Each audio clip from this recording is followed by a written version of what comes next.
They all share these miserable hillsides. They are all ill or exhausted. Things are getting a little better. Fewer are dying. There's more food and more clean water.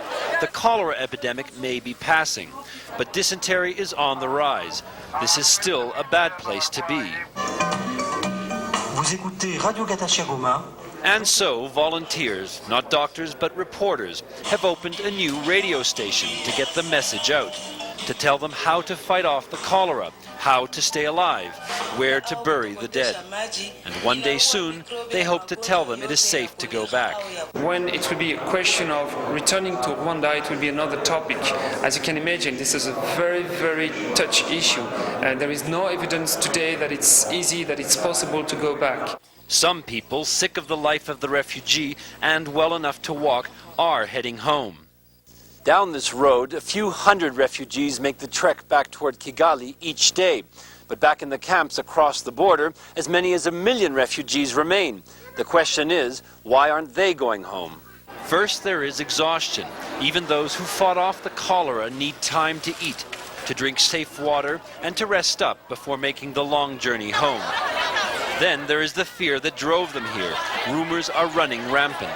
The military people in the camps, as well as the former government people in the camps, are telling people that anybody that has returned has been killed, and that if you return, you will be killed. Diogene and his son are among the first few headed home. They are like scouts going to size up the situation. There are some, and I am among those who are somehow trying to go back to Kigali to make sure that this situation will stay long or there is no killings at all. He hopes to find his wife alive when he gets there. He lost her on the road. He hopes his house is still intact. And he hopes that going back to Kigali is not the deadliest mistake of his life. Stefan Kotsonis, CNN, on the Zaire-Rwanda border.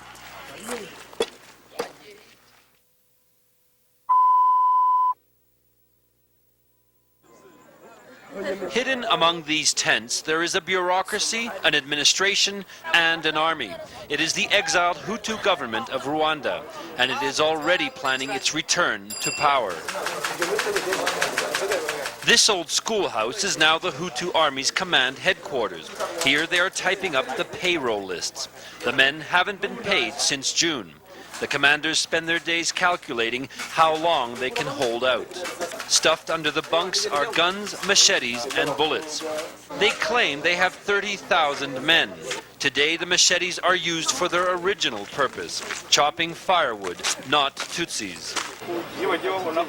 In a rundown hostel in Goma, half of the old cabinet of Rwanda now lives out of its suitcases. Among the guests is the deposed Hutu defense minister. We are a complete government, he says, with all the structures you think of as being necessary for ruling. They say they have the weapons, although the guns they retreated with are now under guard in a Zairean army camp. They say they also have the money, or do they? When they fled, they cleaned out the banks of Kigali. Today, crates of Rwandan francs are locked in the vault of this bank in Goma. But there's a slight problem. We have the funds in the bank, he says, and they are blocked by the Zairean authorities. But we are trying to solve this problem. But ultimately, the Hutu leaders believe their greatest weapon is their people. The RFP has made the world believe they have liberated the country, he says. But the liberated population is here, outside the country, and they are 90%. And do you think that if 90% of the population wanted to, it would be difficult to win? The new Kigali government is made up of Tutsis and Hutus, but not these Hutus. These men insist they should be invited back to share power, or there will one day be another war. The politicians and generals of the old government admit they are disorganized and uncomfortable camped out here. But they point out that the streets of the capital they once ruled are now empty. Rwanda is here, they say, perched on the rocky hillsides of Zaire.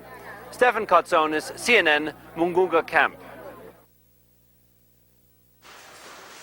Musanakura has just slipped into an anesthetic sleep. Her surgeon is preparing to sew up the stump of her right leg. A mine built specifically to fire under the weight of a person was in her path as she went out to get some food. Her surgeon,